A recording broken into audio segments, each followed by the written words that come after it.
મિત્રો good morning, જય માતાજી। તો ફરી એક મારા નવા વ્લોગમાં તમારા બધાનું સ્વાગત છે। કેમ કે અટાળે વાગે છે 6:30 અને ગાડી ભરીને નીકળી ગયો છો। મસ્ત સુરત દાદા પણ ઉગે છે। જો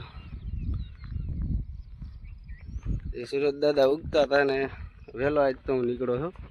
કેમ કે કાલે ફેરો કરવાનો હતો, એ હું ગયો નથી, મારે થોડુંક કામ હતું એટલે એની હિસાબે જવાનું નથી। અને હા મિત્રો, મારે એક મોબાઈલ મારો આવડો ખરાબ થયો છે, તો કયો મોબાઈલ લેવાય તમે કમેન્ટ કરીને મને કહો કે મારા બજેટમાં સારો મોબાઈલ કયો આવે અને કેમેરાની ક્વોલિટી સારી આવે કયો મોબાઈલ છે, તો કોમેન્ટ કરીને થોડુંક મને જણાવજો। ગાડી મારી લોડ થઈ ગઈ છે અને હું નીકળી ગયો હતો પ્રોપર બાજુ। કેમ કે ટાઈમ કંઈ જાજો થયો નથી, ટાઈમ થાય વાગે છે 9 વાગે છે, મારી ગાડી ભરાઈ કેમ કે હવાના પોરમાં છે ને પહેલાં તો કોઈ નડે નહીં, ગાડી આપણે જ્યાં જવા દેવાય ત્યાં સુધી વહી જાય, ઠેકાણે મૂકી જાય, કાંઈ વીટા કે પાટલા કોઈ વસ્તુ હારવી ન પડે, જ્યાં માલ ખાલી કરવાનો હોય સીધી ગાડીનું ઠાઠો ધ્યાન જ લાગે।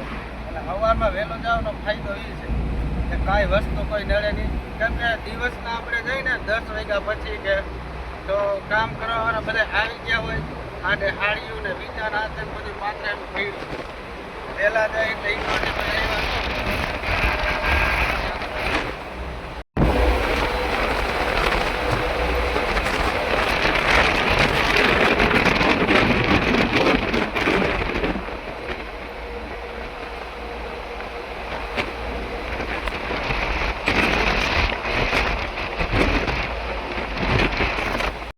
અત્યારે હું સોફરે પહોંચવા આવ્યો છું અને હજી આવડા લોકો ગાડી ખાલી કરશે એટલે કલાક 2 કલાક કરશે।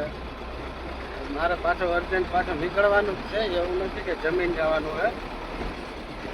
હમણાં ગાડી સોફરે આવડાને લગાડીને પછી નાસ્તો કરી સીધા આવડા લોકો ગાડી ભરી દે એટલે નીકળી જવાનું છે તરત જ। પછી પાછો 3 વાગે આવીશ ને ત્યારે જમવા જાય ઘરે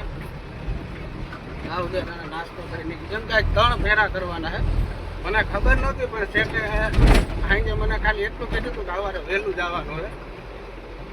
3 ફેરા કરવા જે છે ને એવું કંઈ મને ખબર નહોતી આજે, પણ આ અટાણમાં શેઠનો ફોન આવ્યો એટલે શેઠે કીધું કે 3 ફેરા કરવા હતા ને એટલે તમે વહેલો મોકલી દીધો। અત્યારે વાગે છે 11:30 અને બીજો ફેરો લઈને નીકળી ગયો તો પહેલો ફેરો તો મારો કમ્પ્લીટ થઈ ગયો છે 9 વાગે, તમને ખબર હતી। અને હવે જાઉં છું 11:30 વાગ્યા છે, હવે જમવાનું મારો પ્લાન છે કે ગાડી લઈને પાછો આવું ને 3-4 વાગે અહીંયા જમી લઈ।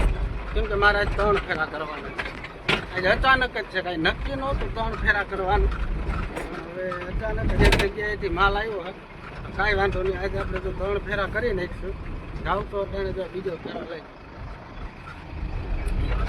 ફેરો લઈને જાઉં છું, કેમ કે એક જ ઠેકાણેથી ભરવાનું છે એટલે વાંધો નથી, ઘાયા ગાડી કલાકમાં ભરાઈ જાય અને ખાલી કરવામાં એમ જ છે, એક જ જગ્યાએ ખાલી કરવાનું એટલે વધીને 3 થી 3.5 કલાક લાગશે તો હું પાછો વહી આવી પછી જમી લઈને રહી।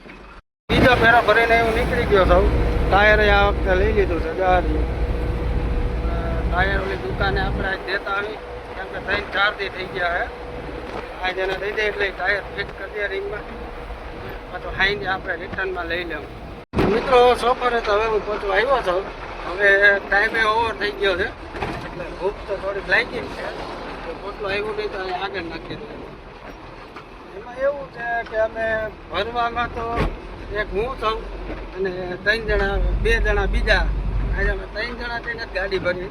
કેમ કે અમને લોકોને ભરવાની પ્રેક્ટિસ ફૂલ છે એટલે ભરવામાં વાર ન લાગે। એમાં પાછું હોય એક જગ્યાએથી ને ભરવાનું, જે નવો માણસ આવે ને તો એ થપ્પી મારવામાં બધી રીતના એને શીખડાવવું પડે। કેમ કે અમે તને જૂના છે એટલે અમારાથી શીખવાનું ન હોય, આપણે ડુંગળી ભરીને એ રીતના પાટીઓ રાખીને અને એમાં પોટલા એ રીતના ભરી દે એટલે અમારે અડધી-પોણી કલાક જ થઈ ગાડી ભરી। હાલો તો હવે હું જમી આવું, જમીન પછી નિરાંત આવું, હજી એક ફેરો કરવાનો છે, આ બીજો ફેરો મારો કમ્પ્લીટ થઈ ગયો। 3 ફેરા અચાનક જ કરવાના છે, કાંઈ વાંધો નહીં, હજી તો કાંઈ એટલો બધો ટાઈમ નથી થયો, હું અહીંથી 6-7 વાગે નીકળું ને તો એ રાતે 9-9:30 ઘરે પાછો પહોંચી જાઉં, પછી કાલ શાંત, કાલ ઉતાવળ। અત્યારે વાગે છે 5 અને ત્રીજો ફેરો મારો ગાડી અહીંથી ધોયેલો ભરાય છે.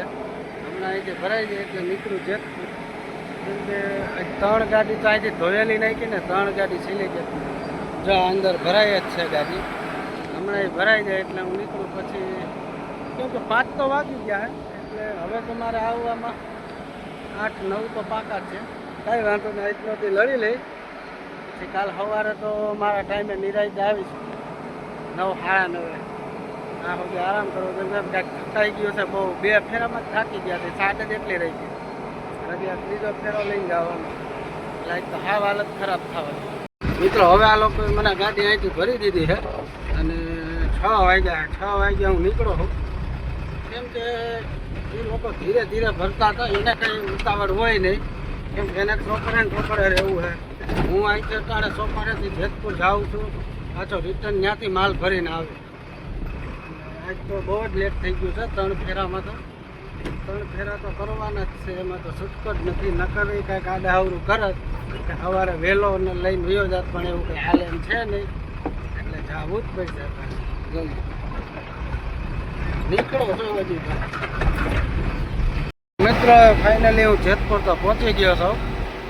એટલે આ છે તત્કાલ ચોકડી. બ્રિજ ઉપરથી બાયપાસ હું જાઉં છું. કેમ કે અહીંયા મારે ખાલી કરવાનું હોય ઓલી બાજુ. આજે મારે અહીંયા ખાલી નથી કરવાનું. રબારીકાની ચોકડીથી આગળ જવાનું. અહીંયા ખાલી કરવાનું. મિત્રો અટાણે હવે હું ત્રીજો ફેરો ભરીને જાઉં છું. અને અત્યારે વાગે છે 9. અને 9 વાગે મેં 3 ફેરા કમ્પ્લીટ આજે કર્યા છે. તો સવારે તો જો કે મારે વહેલું કાંઈ ઉઠાય નહીં. આજ તો હું સવારમાં વહેલો ઉઠી ગયો હતો. એટલે કાલે તો 9 વાગ્યા સિવાય હું હવે આપણા ત્રીજો ફેરો કમ્પ્લીટ. હવે હું ઘરે જાય નાહી ધોઈને જમીન નિરાંતે હોઈ જવું છે. સવારે 8:30 વાગ્યા સુધી. 8:30 વાગ્યા સુધી હવે આપણને કોઈ ફોન નહીં કરે નહીં કાંઈ ઉઠાડવા આવે. કેમ કે સેટ નહીં ખબર છે કે આજે મેં 3 ફેરા કર્યા હોય. એટલે સવારમાં એ મને વહેલો કોઈથી ફોન કરે નહીં. મારી રીતના હું 8:30-9 ઉઠીને પછી નિરાંતે કામે આવી. હાલો મિત્રો, મારો બ્લોગ જો સારો તમને લાગ્યો હોય તો લાઈક અને સબસ્ક્રાઈબ કરી નાખજો. તો જય માતાજી. હવે પાછા મળીએ કાલે નવા એક બ્લોગમાં.